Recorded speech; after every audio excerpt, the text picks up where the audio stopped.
Welcome to this explainer. If you're a knowledge worker, a coach, or a consultant, you've probably felt that familiar knot in your stomach lately, right? It seems like every single time a new technology arrives that can automate some piece of your job, that exact same fear just surfaces right next to your morning coffee.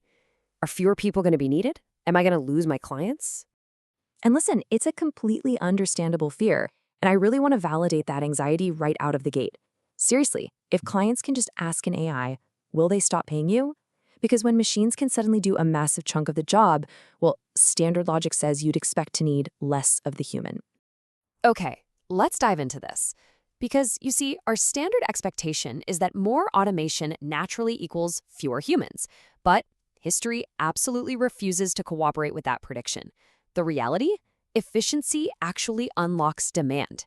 So to understand why our assumptions about AI might be fundamentally flawed, we need to look at a concept that has literally been proving this logic wrong for over a century. Section 1, the 150-year-old paradox. Let's look at the history of efficiency. To really understand this, we're traveling all the way back to the 1860s to meet a brilliant British economist named William Stanley Jevons. So he was observing the coal industry and noticed something completely counterintuitive happening. See, steam engines were getting vastly more efficient. They could do way more work with significantly less fuel. Now, common sense at the time said, great, Britain will burn less coal overall. But Jevons looked at the data and said, actually, not so fast. He defined what we now call the Jevons Paradox. It's an economic principle where increased efficiency in using a resource actually leads to increased, not decreased, consumption of that resource. The contrast here is pretty stark. The 1860s assumption was that they'd need less coal per engine, meaning less coal overall. But what actually happened? Total applications completely exploded. Because those coal-powered engines became so much more economical to operate, businesses just built more of them. They expanded factories, moved more goods, opened more mines, and launched more railroads. Yes, each individual engine was burning less fuel, but the total number of engines skyrocketed. Efficiency unlocked massive new demand that previously just couldn't justify the cost. And this brilliantly illustrates that we're looking at a fundamental economic law here, not just some random quirk of the coal industry. This exact same script has played out across entirely different centuries and completely different technologies. We're talking from coal engines in the 1860s, to ATMs in the 1970s, to cloud computing in the 2000s, right up to AI agents today. Section 2, the pattern that keeps repeating. Let's look at how efficiency drives demand. So let's shift to the 1970s for a second. When automated teller machines, ATMs, arrived, everyone absolutely panicked and said the human bank teller was doomed. I mean, the analysis seemed obvious, right? Machines handle routine banking, so we'll need fewer tellers. But here's what actually happened. ATMs didn't kill the bank branch. They simply handled the routine everyday withdrawals and deposits. This made each branch significantly cheaper to run. So banks actually expanded their networks and opened way more branches. And the human employees? Well, they shifted toward higher value work. They focused on customer service, relationship management, loans, and financial guidance. The role didn't disappear at all. It just transformed into something requiring way more judgment, not less. And we see this everywhere. Think about it. LEDs are vastly more efficient than those old incandescent light bulbs. Did we just swap the bulbs and turn off the extra lights? No, we invented entirely new reasons for light. Smart homes, LED strips, massive stadium displays. Same thing with cloud computing. It made servers incredibly cheap and efficient on demand. And instead of businesses just using less compute, it birthed entire industries like SaaS and streaming. How about video compression? Better codecs didn't reduce the load on internet infrastructure. They made video the absolute default language of the internet, making things like Zoom, TikTok, and Netflix totally practical. The point is, cheaper technology creates exponentially more usage. Which brings us right to today. When AI gets cheap enough to embed everywhere, the total volume of AI use is going to absolutely dwarf what we see right now. The implicit assumption today is that more efficient AI means less demand for human work.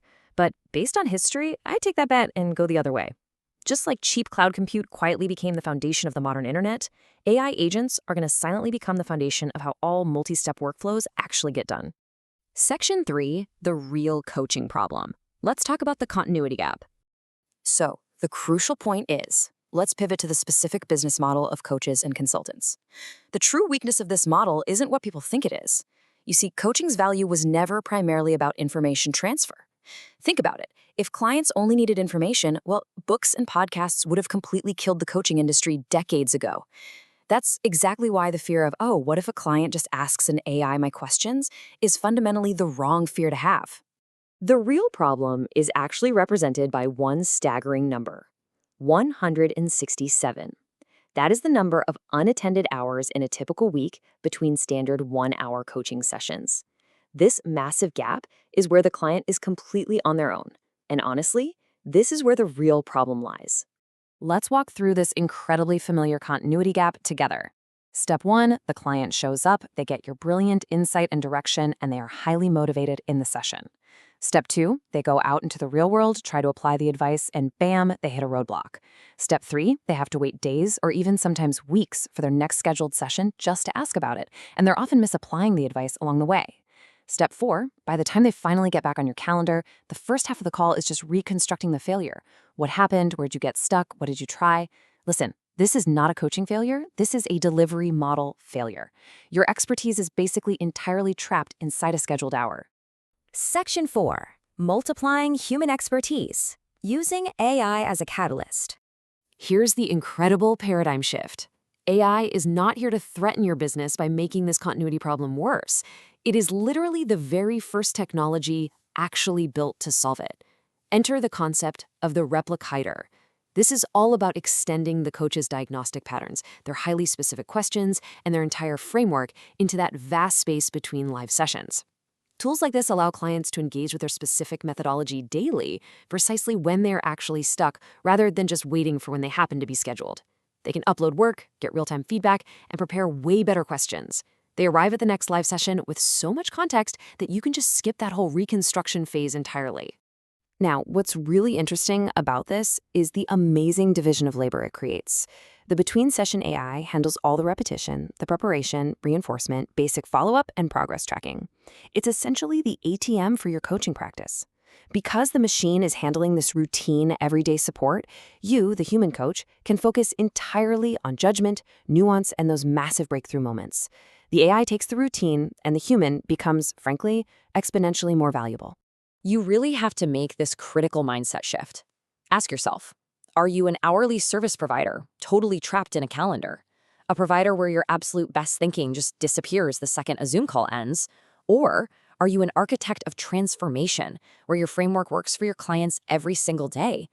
I'll tell you right now, a coach whose framework is continuously available is simply worth far more than a coach whose framework only exists on Tuesday afternoons.